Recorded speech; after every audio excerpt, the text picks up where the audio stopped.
Good morning friends, स्वागत है आपका आपके अपने यूट्यूब चैनल पाथ मेकर में। मेरा नाम है सौरभ और दोस्तों सुबह के 9 बज चुका है, समय हो चुका है जी के बोधशब्द सीरीज़ का। तो चलिए दोस्तों शुरू करते हैं अपनी वीडियो। पहला क्वेश्चन हमारे सामने दोस्तों, स्थल मंडल, जलमंडल और वायुमंडल के बीच संपर्क का संकीर्ण क्षेत्र जहां वन्य जीव और प्राकृतिक वनस्पति मौजूद है क्या कहलाता है? हमारे पास चार ऑप्शन है दोस्तों, भूमंडल, जैवमंडल, क्षोभमंडल या फिर ए तथा बी दोनों। इसका सही आंसर है दोस्तों ऑप्शन बी, जैवमंडल कहलाता है स्थल मंडल, जलमंडल और वायुमंडल के बीच संपर्क का संकीर्ण क्षेत्र जहां पर वन्य जीव और प्राकृतिक वनस्पति मौजूद होती है। क्वेश्चन नंबर 2 हमारे सामने दोस्तों, सूर्य ग्रहण कब होता है? ऑप्शन ए, जब चंद्रमा पृथ्वी और सूर्य के बीच में हो। ऑप्शन बी, जब पृथ्वी सूर्य और चंद्रमा के बीच में हो। ऑप्शन नंबर सी, जब सूर्य पृथ्वी और चंद्रमा के बीच में हो। और ऑप्शन नंबर डी, जब चंद्रमा सूर्य पृथ्वी 90 डिग्री का कोण बनाए। इसका सही आंसर है दोस्तों ऑप्शन ए, जब चंद्रमा पृथ्वी और सूर्य के बीच से होकर गुजरता है या फिर बीच में होता है तभी होता है क्या? सूर्य ग्रहण। क्वेश्चन नंबर 3 हमारे सामने दोस्तों, विवेकानंद रॉक मेमोरियल कहाँ स्थित है? हमारे पास चार ऑप्शन है दोस्तों, मुंबई, कन्याकुमारी, कोलकाता या फिर दिल्ली। इसका सही आंसर है दोस्तों तमिलनाडु के कन्याकुमारी में स्थित है Vivekananda rock memorial. Question number 4 हमारे सामने दोस्तों, निम्न में से किसे जिंदा पीर के नाम से भी जाना जाता है? हमारे पास चार ऑप्शन है दोस्तों, अकबर, अलाउद्दीन खिलजी, जहांगीर या फिर औरंगजेब। इसका सही आंसर है दोस्तों ऑप्शन डी, औरंगजेब को जाना जाता था जिंदा पीर के नाम से। क्वेश्चन नंबर 5 हमारे सामने दोस्तों, निम्न में से किसके द्वारा हवा महल का निर्माण करवाया गया था? हमारे पास चार ऑप्शन है दोस्तों, महाराणा प्रताप सिंह, महाराणा सवाई प्रताप सिंह, अजय पाल चौहान या फिर महाराणा थुम्बा। इसका सही आंसर है दोस्तों ऑप्शन बी, महाराणा सवाई प्रताप सिंह के द्वारा निर्माण करवाया गया था हवा महल का। क्वेश्चन नंबर 6 हमारे सामने दोस्तों, हुमायूं ने अपनी सत्ता को पुनः प्राप्त या फिर पुनः हासिल करने के लिए किसे युद्ध में हराया था? ठीक है दोस्तों, हमारे पास चार ऑप्शन है दोस्तों, सिकंदर शाह सूरी, शेर शाह सूरी, महमूद सूरी या फिर महमूद गजनबी। इसका सही आंसर है दोस्तों ऑप्शन ए, सिकंदर शाह सूरी को हराया था हुमायूं ने अपनी सत्ता को पुनः हासिल करने के लिए सिकंदर शाह सूरी को युद्ध में हराया था।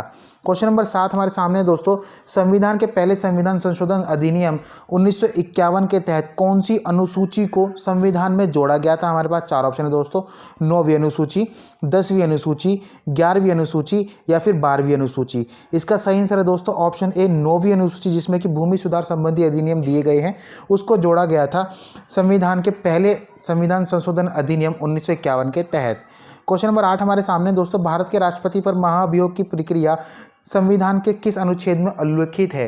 हमारे पास चार ऑप्शन है दोस्तों, अनुच्छेद 1 में, अनुच्छेद 51 में, अनुच्छेद 61 में, अनुच्छेद 62 में। इसका सही आंसर है दोस्तों ऑप्शन सी, अनुच्छेद 61 के तहत ही बताया गया है राष्ट्रपति पर महाभियोग को कैसे लाया जा सकता है। महाभियोग का मतलब होता है दोस्तों राष्ट्रपति पर एक तरीके से उनको हटाने की प्रक्रिया। क्या महाभियोग प्रक्रिया क्या है दोस्तों? राष्ट्रपति को उनके पद से हटाने की प्रक्रिया को ही महाभियोग कहा जाता है।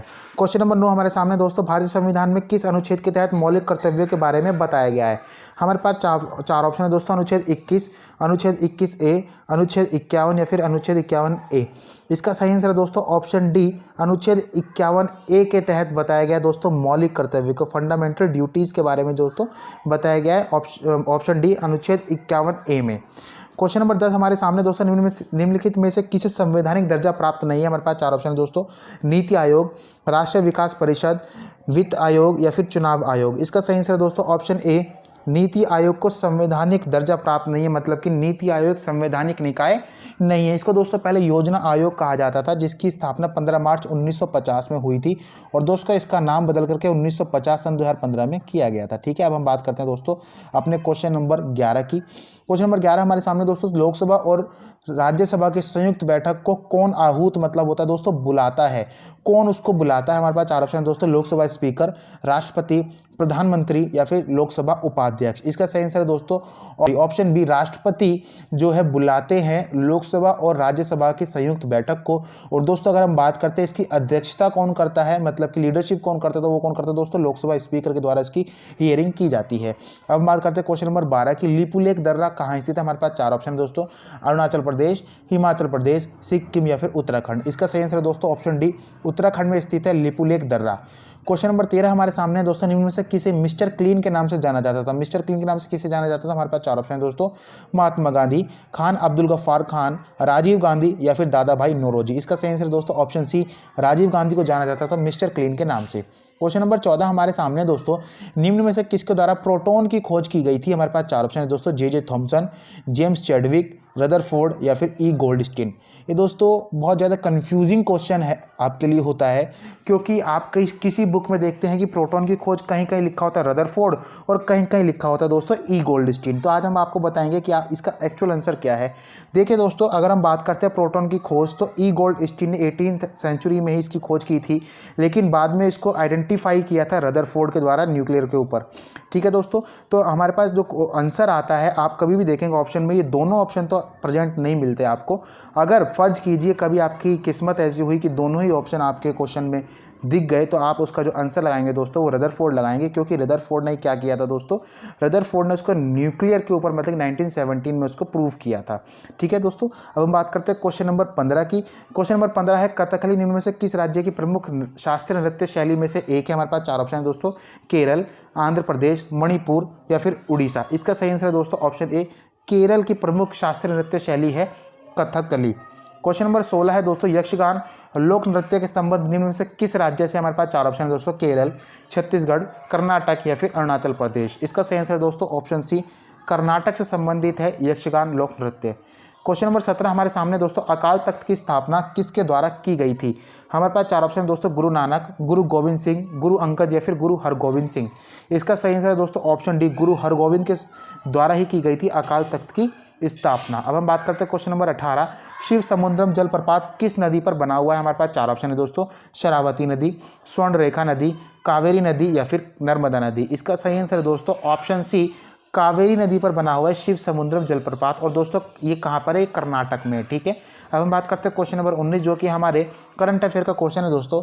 हाल ही में आरबीआई के डिप्टी डायरेक्टर के रूप में किसे नियुक्त किया गया है। हमारे पास 4 ऑप्शन है दोस्तों, एम.के. जैन, एम. राजेश्वर राव या फिर माइकल पात्रा या फिर बी.पी. कानूगो। इसका सही आंसर है दोस्तों option B, M. Rajeshwar Rao को अभी हाल ही में आरबीआई के डिप्टी डायरेक्टर के रूप में नियुक्त किया गया है। दोस्तों आरबीआई का मैंने आपको बताया था, शक्तिकांत दास इसके प्रेजेंट में गवर्नर हैं। ठीक है, इसमें 3 डायरेक्टर होते हैं दोस्तों, जिसमें से एक एम. राजेश्वर राव को अभी हाल ही में चुना गया है। क्वेश्चन नंबर 20 हम देखते हैं दोस्तों, हाल ही में साहित्य के क्षेत्र में, देखेंगे दोस्तों आप ध्यान से, साहित्य के क्षेत्र में नोबेल पुरस्कार के लिए किसे चुना गया है दोस्तों। हमारे पास 4 ऑप्शन दोस्तों, Louise Gluck, Peter Handke, Olga Tokarczuk या फिर ए तथा बी दोनों। इसका सही आंसर है दोस्तों, अमेरिकन राइटर है लुईस ग्लूक, जिनको अभी 2020 में साहित्य के क्षेत्र मतलब कि लिटरेचर के लिए नोबेल अवार्ड के लिए चुना गया है दोस्तों। पीटर हैंडके को 2019 में मिला था, और ओल्गा टोकाराजुक की बात करते हैं 2018 में इनको नोबेल अवार्ड दिया गया है। किसके लिए दोस्तों, लिटरेचर में। क्वेश्चन नंबर 21 हमारे सामने दोस्तों, भारत में किस अधिनियम के तहत सुप्रीम कोर्ट की स्थापना की गई थी, और क्या यह वही सुप्रीम कोर्ट है जिसे हम आज दिल्ली में देखते हैं। इसका आंसर आपको दोस्तों कमेंट सेक्शन में कमेंट करके खुद ही बताना होगा। आप इसका आंसर क्या है वो आप कमेंट सेक्शन में कमेंट करके खुद बताइएगा। आज की वीडियो ये दोस्तों यहीं पे समाप्त होती है। आपको वीडियो कैसी लगी कमेंट सेक्शन में कमेंट करके जरूर बताइएगा, हमें आपके कमेंट का इंतजार रहेगा। दोस्तों इसी तरीके की वीडियो और अपडेट पाने के लिए जुड़े रहिए पाथमेकर यूट्यूब फैमिली के साथ, सबसे तेज और सबसे सटीक सरकारी नौकरी के विश्लेषण और संपूर्ण जानकारी और तैयारी के लिए। मिलते हैं दोस्तों नेक्स्ट वीडियो में, तब तक के लिए धन्यवाद।